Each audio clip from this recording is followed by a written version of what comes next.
ally Israel and recognize what the American people have recognized for 2 decades, that Jerusalem's the capital of Israel. We're not afraid, okay? We're willing to.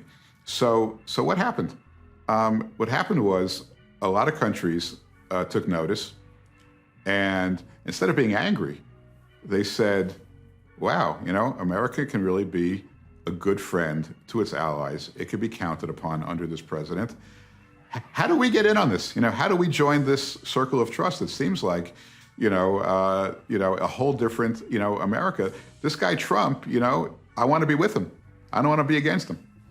I see. So let me ask you another question here that's a little bit of a sideways move. Okay, so as I mentioned when I introduced you, my ignorance knows no bounds, and I want to talk a little bit about Jared Kushner and Jason Greenblatt. So I'll tell you right off the bat that I know very little about Jared Kushner, but I can tell you what I do know and how I learned it.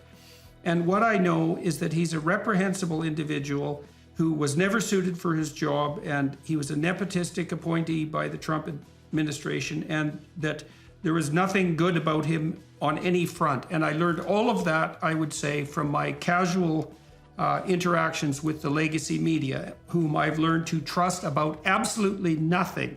And so what I'm curious about is, I need to know more. I would like to know more about Jared and why you and Jason Greenblatt, and more about Greenblatt as well, why you outsiders, first of all, were brought in, and why you were able to, what was Trump's justification for bringing you in? Why did you agree to do this? And why were you able to and willing to move the logjam? Like, in some sense, it makes sense, right? If something's been stuck for 50 years, maybe you don't want to stay working with the same people who've been stuck for 50 years. And so outsiders arguably at least can look at something different.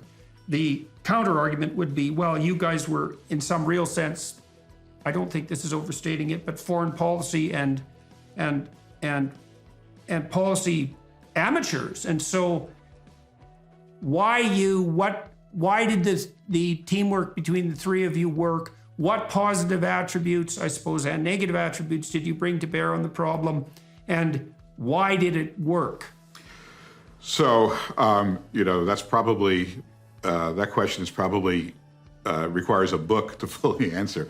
And I have some of that in my book. But I would say that, first of all, starting off kind of on a macro level, I don't think you have the Abraham Accords without Jared Kushner.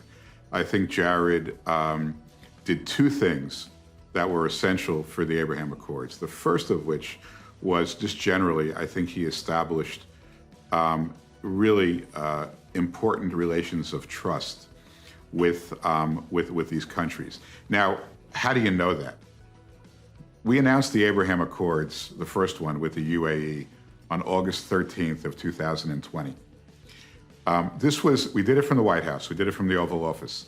This was an Oval Office that was plagued by leaks, as well as me, leaks every day.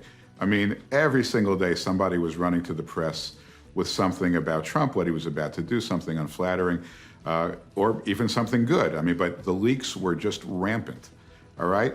When we were working on the Abraham Accords, really, from the day we began, we were working on our agreement with the UAE for over a month. When we announced the deal with the UAE on August 13th, it really shocked the world. Nobody saw it coming. Nobody. Why did no one see it coming? Because Jared and I and Jason had already left the government at that point, but Jared and I and the president and Mike Pompeo, Robert O'Brien, Mike Pence, that was it. That was the universe of people in America who knew about this. Israel, probably Netanyahu and Ron Dermer and his national security advisor, 3 or 4 people in the UAE. The level of trust that we established, and Jared was really, I would say, the key to all that creating that level of trust. The trust was extraordinary. It wouldn't have got done without trust. The second thing that Jared did, which is, I think, maybe even more remarkable. So we put out a peace plan, okay, in January of 2020. Most people consider it to be extraordinarily pro-Israel. in my view, I think it was the maximalist position that could be given to the Palestinians in a deal that involved Israel. It had the support of a right-wing Israeli government, which the Palestinians ran to the Security Council and ripped it up. When we announced this deal, there were responses, from Saudi Arabia, UAE, a bunch of Morocco, other countries, and Jared worked like he worked day and night to make sure that even though the Palestinians were going to trash this deal, we got more of a positive response, from the moderate Sunni nations, and we did. I mean, we got a response from Saudi Arabia that said, this is a good start. We think this should be the basis of future negotiations under the supervision of the United States. And that's from Saudi. Saudi was the author of the Arab Peace Initiative, which had been their default position for 30 years. I mean, it was a one-page document that Israel could never accept. So Jared was able to work these countries in a way. How did he do it? So you know what? I actually think it was in the relationship. I think first of all he had huge credibility because in the Gulf almost always the guy who's sort of the second in command at the Gulf in any of these Gulf countries is related to the king, right? So, I mean, I think they saw Jared, as a prince. This is a guy who really, we can trust him. He can deliver for the president. The president's never going to leave this guy hanging. So he's credible. Okay, so he's credible for a variety of reasons. Very, very credible. Also, look, very, very smart. This, unfortunately, doesn't come across. Jared doesn't do much media, but very, very smart. He's got a book coming out in August. I can't wait to read it. I think I should interview him. You should, because I don't know what it says. I'm really looking forward to reading it. But very, very smart, and with his eye on the ball, extremely loyal to Israel. His grandparents are Holocaust survivors. His parents have invested huge amounts of their philanthropic dollars into Israel, but at the same time made many trips to the Gulf and just developed credibility.